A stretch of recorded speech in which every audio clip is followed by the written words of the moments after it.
The wine glass shatters against the kitchen tile, crimson liquid splashing across the pristine white floor like arterial spray.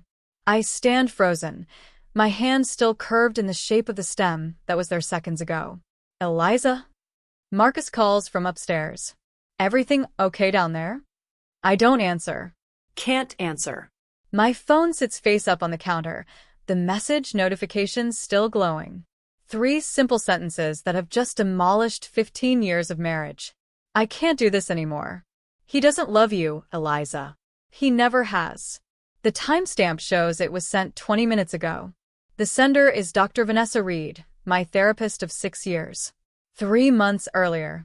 You're very quiet today, Marcus said, passing me the bowl of roasted potatoes across our dining table. Rough session with Dr. Reed? I nodded, pushing food around my plate. We're digging into some childhood stuff. It's exhausting. Marcus reached across and squeezed my hand. At 43, he still had the same warm eyes that made me fall for him in graduate school. Salt and pepper now peppered his dark hair, but it only made him more distinguished as the university's youngest department chair in architectural history. I'm proud of you for sticking with therapy, he said. I know it hasn't been easy. 6 years, I sighed. Sometimes I wonder if I'll ever be fixed. Hey. His voice grew serious. You don't need fixing, Liza. The therapy is just helping you see that. I gave him a weak smile, wondering if he truly believed that. We'd been trying for a baby for 7 years before giving up. The fertility treatments, the disappointments, the crushing sense of failure, they'd all left me hollowed out.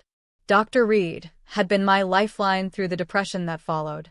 How's your schedule next week? I asked, changing the subject. Packed. The department review is coming up, plus I've got that lecture series I'm coordinating with Dr. Reed's husband. Robert's helping with that? I asked, surprised. Robert Reed was a literature professor at the same university where Marcus taught. He's brilliant with modernist architecture and literature. We've been meeting weekly to structure the series.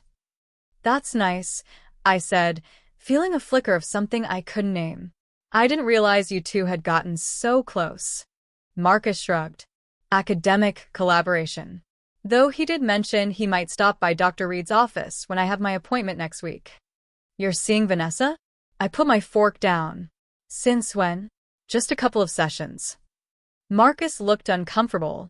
With all the pressure at work, I thought it might help. She's been so good for you. But she's my therapist, I said, hearing the childish note in my voice. She said there's no conflict. Many therapists see couples separately. We're not couples therapy, I said. Not yet, Marcus replied quietly.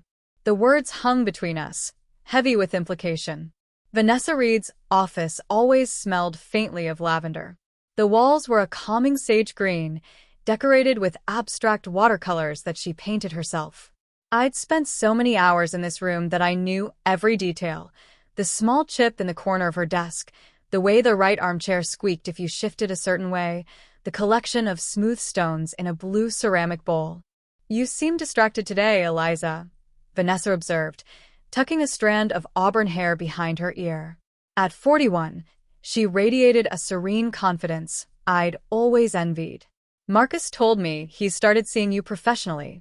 Vanessa nodded. He mentioned he'd tell you. How do you feel about that? Weird. Like my worlds are colliding. I twisted my wedding ring. I guess I'm worried about. I don't know. Privacy? Your sessions with me are completely confidential. Nothing you say leaves this room, and nothing Marcus says will ever be shared with you. But you'll know both sides of every argument we have. Vanessa smiled. That's not how therapy works. My job isn't to judge who's right or wrong, but to help each of you process your feelings and communicate better. So, you're our marriage counselor now. No, I'm still your individual therapist. And now I'm Marcus's too. If you decide you want couples therapy, I would refer you to a colleague. I nodded, not entirely convinced. He said we're not yet in couples therapy. Like it's inevitable. Do you think your marriage is in trouble, Eliza? I stared out the window at the oak tree that dominated the courtyard. Its leaves were just beginning to turn amber at the edges. I don't know. We've been different since we stopped the fertility treatments. Like we're just coexisting. Have you talked to him about this? How? My voice cracked. How do I tell my husband that I feel like I've failed him in the most fundamental way?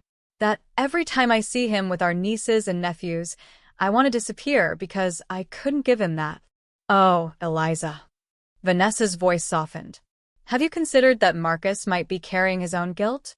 That he might blame himself just as much? I shook my head. Marcus is perfect. He's patient and kind and has never once made me feel like any of this is my fault. No one is perfect, Vanessa said quietly. Not even Marcus. Over the next few weeks, I noticed subtle changes in Marcus. He was more attentive, bringing home flowers or suggesting dinner at my favorite restaurant. But there was something performative about it, like he was following a script. When I asked about his sessions with Vanessa, he'd give vague answers about stress management and workplace boundaries. Meanwhile, my own sessions felt different. Vanessa seemed more interested in my marriage than my childhood trauma. She asked about our intimacy, our communication patterns, our future plans. When I questioned this shift, she explained that understanding my current relationships was crucial to healing past wounds. It made sense, but something felt off. On a crisp Saturday morning in October, I was at the farmer's market when I spotted them.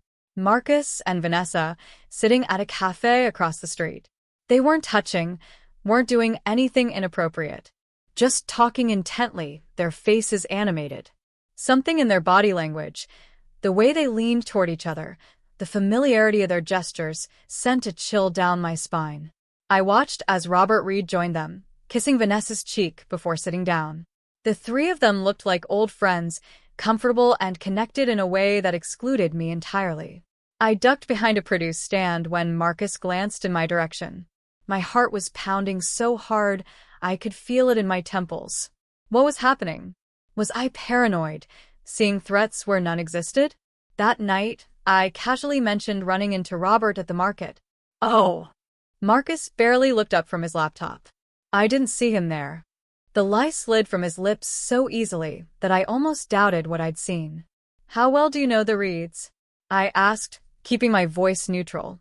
Outside of work, I mean. Marcus shrugged. Robert and I have become friends through the lecture series. Why? Just curious. Vanessa never mentions him in our sessions. Maintaining professional boundaries, I guess. He finally looked at me. Is everything okay, Eliza? You seem on edge lately. I'm fine, I lied. Just tired. Later, I scrolled through Marcus's phone while he showered. There were texts from Robert about meeting times and academic references, nothing suspicious. No messages from Vanessa at all, which seemed odd if she was his therapist. Wouldn't there be appointment reminders, at least? I put the phone down, disgusted with myself. This wasn't me. I'd never been the jealous, snooping type. But something was happening, something I couldn't quite grasp, and it was turning me into someone I didn't recognize. I think I'm losing my mind, I told my sister Jade over coffee the following week. Or my marriage. Maybe both. Jade, for years younger and infinitely more practical, studied my face with concern. Start from the beginning. I told her everything. Marcus's therapy with Vanessa, the cafe sighting, the subtle changes in his behavior. Have you asked him directly if something's going on? And say what? Are you having an affair with my therapist? I shook my head. I sound delusional even saying it. Then ask Vanessa, Jade suggested. She's ethically bound to be honest with you. Unless she's already breaking ethical boundaries. I wrapped my hands around my mug. The thing is, it doesn't make sense. The Reeds have been married forever. They have teenage twins. Why would Vanessa risk everything for Marcus? Maybe she's not. Maybe there's an innocent explanation. Jade hesitated. Or maybe it's not what you think. What if Marcus is having an affair, but not with Vanessa? The thought had never occurred to me. Then why involve her at all? I don't know. But if you're this worried, you need to find out the truth. That night, I created a new email account and sent a message to Robert Reed. I introduced myself as Vanessa's patient and Marcus's wife, and asked if we could meet privately to discuss a sensitive matter concerning both of them. His response came within the hour, I've been expecting this conversation. Coffee tomorrow at 2 p.m.? The bookstore cafe on Elm. My hands trembled as I typed my agreement. Robert Reed looked nothing like his wife. Where Vanessa was slender and graceful, Robert was solid, with kind eyes and a scholarly air. He rose when I entered the cafe, extending his hand. Eliza, I'm glad we could meet. Thank you for agreeing, I said, taking the seat across from him. I'm not sure where to begin. Perhaps I can help, he offered. You're concerned about the relationship between your husband and my wife. The directness startled me. Yes. Robert nodded thoughtfully. I understand.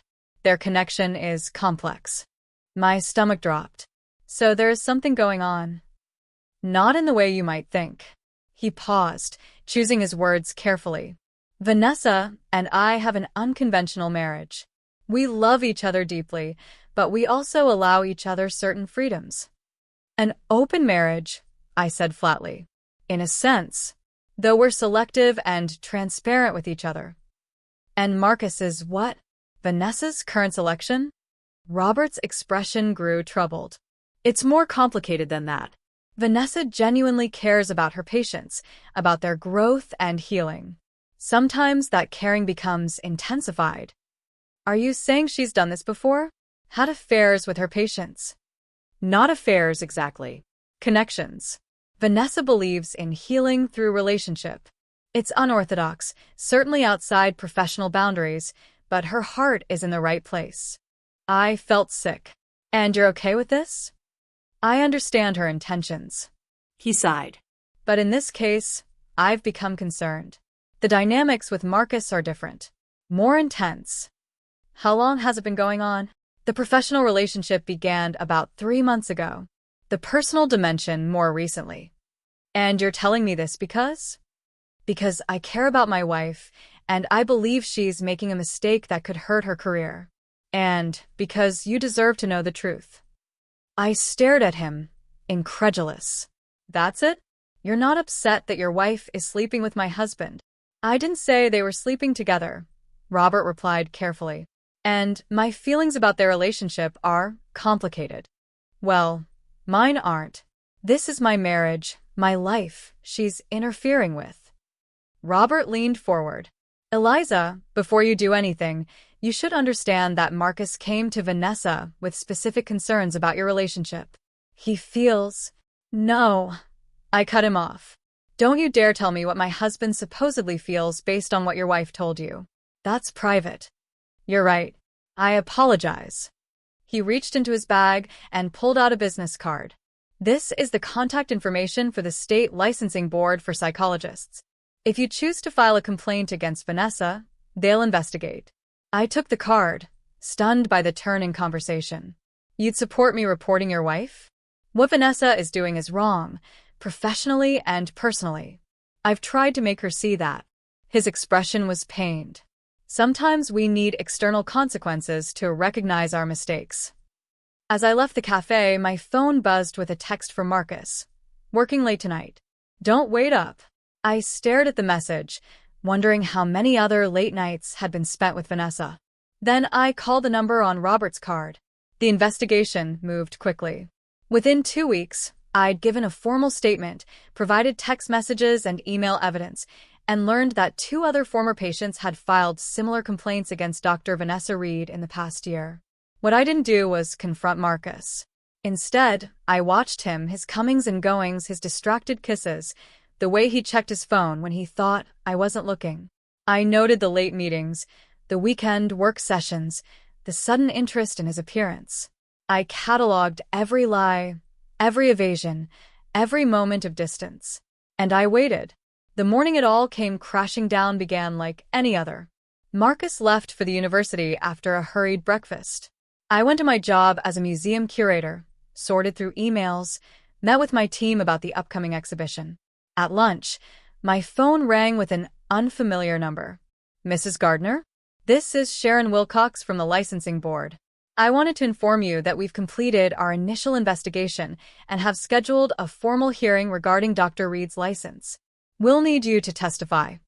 When is the hearing? Next Thursday. We're also notifying the university's ethics committee, as Dr. Reed holds a research position there. I thanked her and hung up, a strange calm settling over me. It was really happening. Vanessa would face consequences, and soon Marcus would too. That evening, my phone pinged with a text from an unknown number. It was Vanessa. "I need to speak with you immediately. Please come to my office. It's about Marcus." I didn't respond. An hour later, another text arrived. "I can't do this anymore. He doesn't love you, Eliza. He never has." The wine glass shattered in my hand as I read those words. Upstairs, I heard Marcus call my name, but I couldn't answer. Blood pounded in my ears as I stared at the message, at the cruel finality of it. I was still standing there, surrounded by broken glass and spilled wine, when Marcus came downstairs. "Eliza? What happened?" He moved toward me, concern etched on his face. I held up my phone, showing him the message. "Care to explain this?" The color drained from his face. "Liza, I can explain." "Can you?" "Because I've been trying to understand for weeks now. How my therapist became your therapist. How therapy turned into whatever this is." "It's not what you think." "Then what is it, Marcus?" "Because from where I'm standing, it looks like you've been having an affair with the one person who knows all my insecurities, all my failures, all my deepest fears." He shook his head, desperation in his eyes. "Please, just let me explain. Vanessa isn't. This isn't about her and me." "Then who is it about?" Before he could answer, the doorbell rang. We both froze, staring at each other. "Are you expecting someone?" I asked coldly. No. His voice was barely audible. I moved to the door and opened it to find Robert Reed standing on our porch, his expression grim. "I'm sorry to interrupt," he said, "but I need to speak with both of you. It's important." I stepped back, allowing him inside. Marcus had gone pale, his hands visibly shaking. "Robert," he said, "what are you doing here?" "Cleaning up my wife's mess, apparently." Robert looked between us. "I see she's already reached out to Eliza." "You knew about this?" I asked. "I suspected." He turned to Marcus. "Vanessa has been suspended pending a formal investigation. The university received multiple complaints about ethical violations." Marcus sank into a chair, his head in his hands. "This is my fault." "No," Robert said firmly. "This is Vanessa's fault. She's crossed professional boundaries repeatedly, and now she's trying to protect herself by manipulating both of you." I looked at Robert, realization dawning. "You reported her too." He nodded. After we spoke, I compiled evidence of previous incidents and submitted it to the board. "I love my wife, but she needs help." "What previous incidents?" Marcus asked, looking up sharply. "Vanessa has a pattern of forming inappropriate relationships with her patients," Robert explained. "Usually women. You're actually her first male entanglement." The room seemed to tilt around me. "Women." Robert turned to me, his expression softening. "That's what I came to tell you. The affair isn't between Vanessa and Marcus." "I don't understand," I said, though a part of me was beginning to. "Tell her, Marcus," Robert urged. "Or I will." Marcus stood, his face anguished. "The affair was between Vanessa and you, Eliza. At least, that's what she wanted." The words hit me like a physical blow. "What are you talking about? I never." "I know," Marcus interrupted. "But Vanessa, she developed feelings for you during your therapy. She became obsessed." "That's ridiculous," I said, but even as the words left my mouth, memories began to surface. Vanessa's lingering touches, the personal questions that went beyond therapy, her interest in my marriage, her suggestion that Marcus wasn't perfect. "She approached me 3 months ago," Marcus continued. "Said she needed to discuss your treatment. But instead, she confessed her feelings for you. Said you two had a special connection that went beyond therapist and patient." "And you believed her?" My voice rose in disbelief. No. "I told her she was being unprofessional and needed to transfer you to another therapist. She became angry, accused me of being controlling, of stifling your growth." He ran a hand through his hair. Then she suggested that maybe I was jealous because I had feelings for her. Robert nodded grimly. Classic projection and manipulation. She's done this before. I started seeing her professionally to try to understand what was happening, Marcus explained. I thought I could convince her to do the right thing. But she twisted everything, made me doubt myself, doubt us. The lecture series collaboration was my idea, Robert interjected. I wanted to keep an eye on things, see how far Vanessa was going. I didn't realize how serious it had become until you contacted me. I sank onto the sofa, trying to process everything. So, all this time, while I thought you were having an affair with my therapist, I was trying to protect you from her, Marcus finished. And failing miserably. Why didn't you tell me? At first, I didn't want to shatter your trust in her. You've made so much progress in therapy, I was afraid telling you would set you back. Then, as things escalated, Vanessa threatened to tell you I'd made advances toward her if I exposed her feelings for you. That's why you've been distant? Why you've been lying about where you were? Marcus nodded. The last month has been meetings with university officials, consultations with lawyers, sessions with another therapist to document what was happening. I was trying to build a case against her without dragging you into it. But I dragged myself into it, I said, remembering my call to the licensing board. You did what I should have done immediately, Marcus said. You sought the truth. I turned to Robert. And where do you fit in all this? If you knew what your wife was doing, why stay with her? Robert's expression was pained. Vanessa has a personality disorder that manifests in these intense attachments. When she's properly medicated and in therapy herself, she's the woman I fell in love with, brilliant, compassionate, insightful. But she goes through periods of believing she doesn't need help. Like now, Marcus added. Like now, Robert confirmed. I stay because I know this isn't who she truly is. And because someone needs to help clean up the damage when she spirals. My phone buzzed again. Another text from Vanessa. I'm outside your house. We need to talk, just you and me. I showed the message to Marcus and Robert. Don't engage, Robert said firmly. She's unstable right now. But I was already moving toward the door. No. I've spent 6 years letting her into my head. I need to end this on my terms. Before either man could stop me, I stepped onto the porch. Vanessa stood by her car in the street, her usual composed appearance replaced by something wild and desperate. Her hair was disheveled, her eyes red-rimmed. Eliza, she called. Thank you for coming out. I need to explain. No, I interrupted, my voice steady despite my racing heart. You don't get to explain anything. You abused your position, betrayed my trust, and tried to destroy my marriage. She took a step forward. That's not true. Everything I did was to help you see the truth, that you're trapped in a marriage that's stifling you, that there's a deeper connection between us. The only connection between us was professional, and you violated that completely. I love you, she said, her voice breaking. I've loved you for years. Can you honestly say you've never felt anything for me? I felt trust, I replied. I felt gratitude for your help. I felt safe in your office, or I thought I did. That wasn't love, Vanessa. That was the bare minimum of what a therapist should provide. He doesn't understand you like I do, she insisted, gesturing toward the house where Marcus and Robert watched from the window. Nobody knows you like I do. You don't know me at all. You know a version of me that was vulnerable and in pain. You know my fears and insecurities because I trusted you with them. That's not love, it's exploitation. She flinched as if I'd struck her. You don't mean that.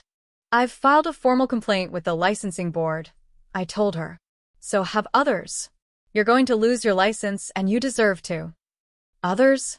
Her expression shifted, confusion replacing desperation. What others? You've done this before, Vanessa. Robert told us everything. At the mention of her husband, something changed in her eyes. The vulnerable facade cracked, revealing a cold fury beneath. Robert, she spat. Always Robert, cleaning up after me, managing me, telling everyone I'm sick when I'm finally seeing clearly. She laughed bitterly. Did he tell you about his affair with Marcus?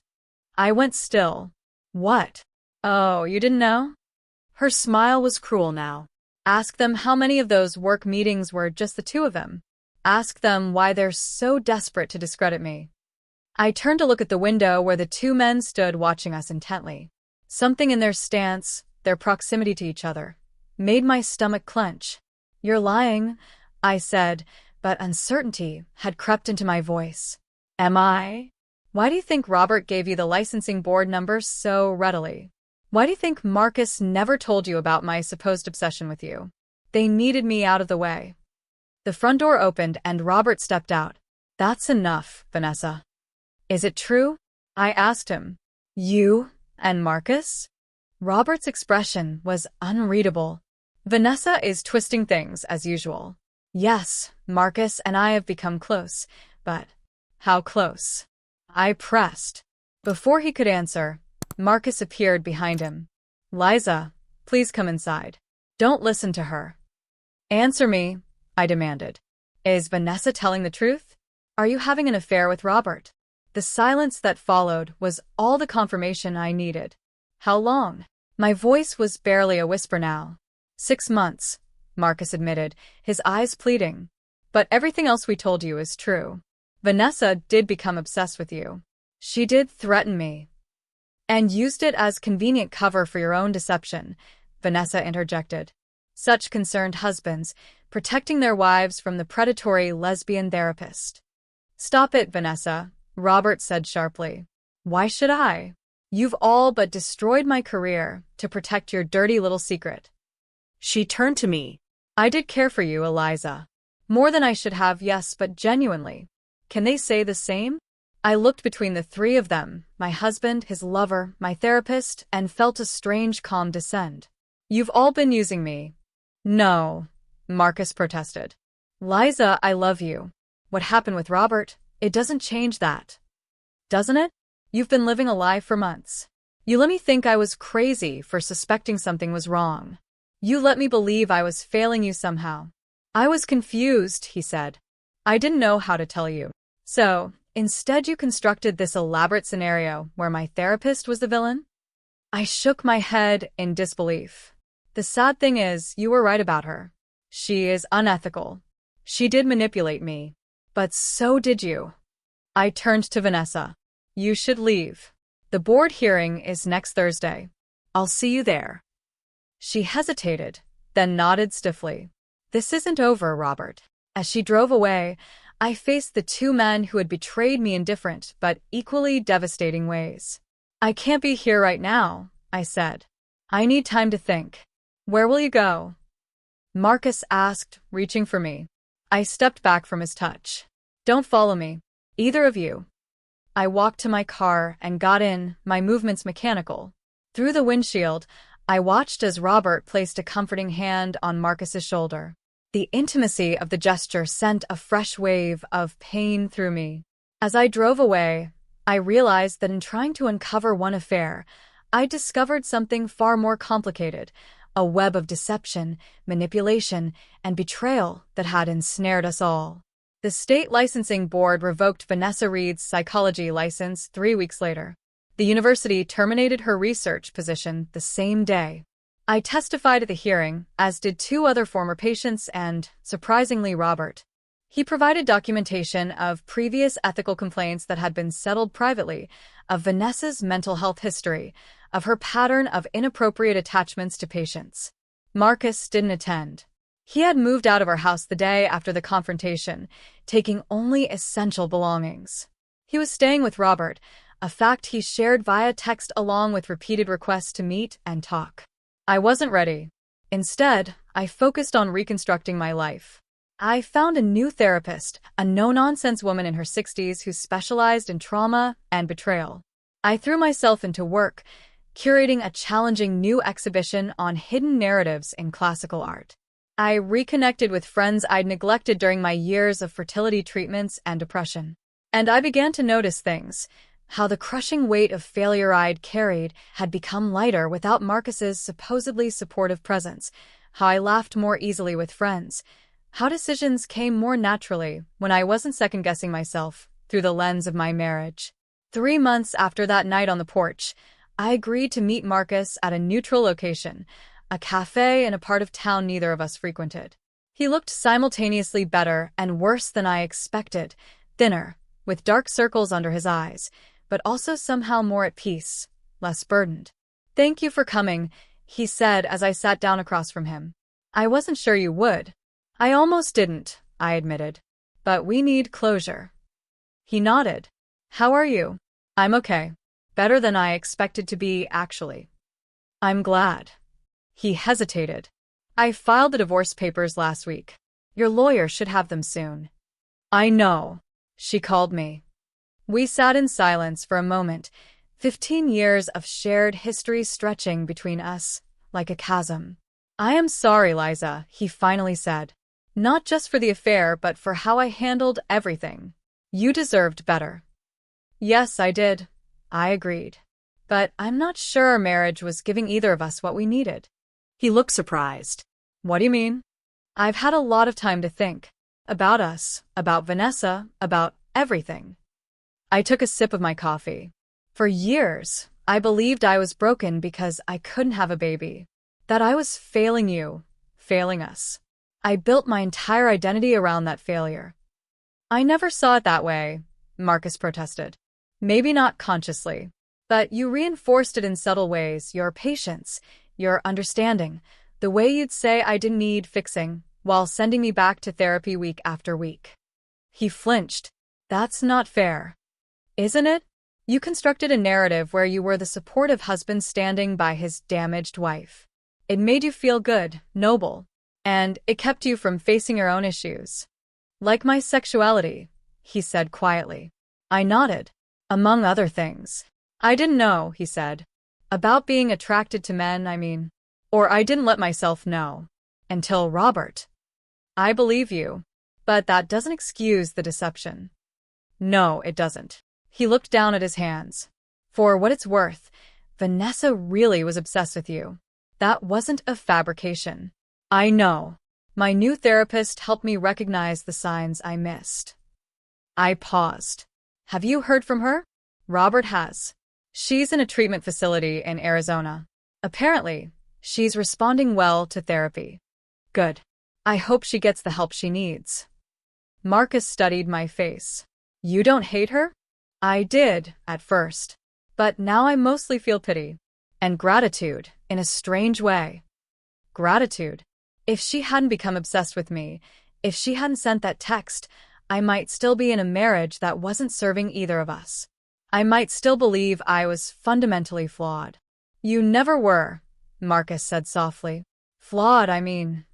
Neither were you." I met his eyes. "Just human. Making human mistakes. Some bigger than others." I shrugged. "The divorce papers are uncontested. I'm not looking to punish you, Marcus. I just want to move forward." "Are you seeing anyone?" he asked hesitantly. "No." "I'm focusing on myself right now. You, Robert, and I are figuring things out. It's complicated. I imagine it is." He reached across the table, not quite touching me. "I did love you, Eliza. That wasn't a lie." "I know. I loved you too. But love isn't always enough, is it?" As I left the cafe, a text came through from Jade. "How did it go?" I typed back. "Better than expected. I'll tell you over dinner tonight." Walking to my car, I caught a glimpse of my reflection in a store window, shoulders back, head high, moving with a confidence I hadn't felt in years. The woman looking back at me was neither broken nor defined by betrayal. She was simply herself, finally emerging from the shattered reflections of other people's perceptions. I smiled at her, this stronger version of myself, and continued forward into the future I was now free to create. And that wraps up today's story. Now we want to hear from you. Where are you watching from? Drop your city or country in the comments, and let's see how far these stories reach. If this story moved you or gave you chills, give it a like, share, and subscribe for more powerful stories. One last thing, rate the story from 1 to 10 in the comments. Your feedback helps us bring you even better ones next time. Thanks for watching. We appreciate you being part of this storytelling journey.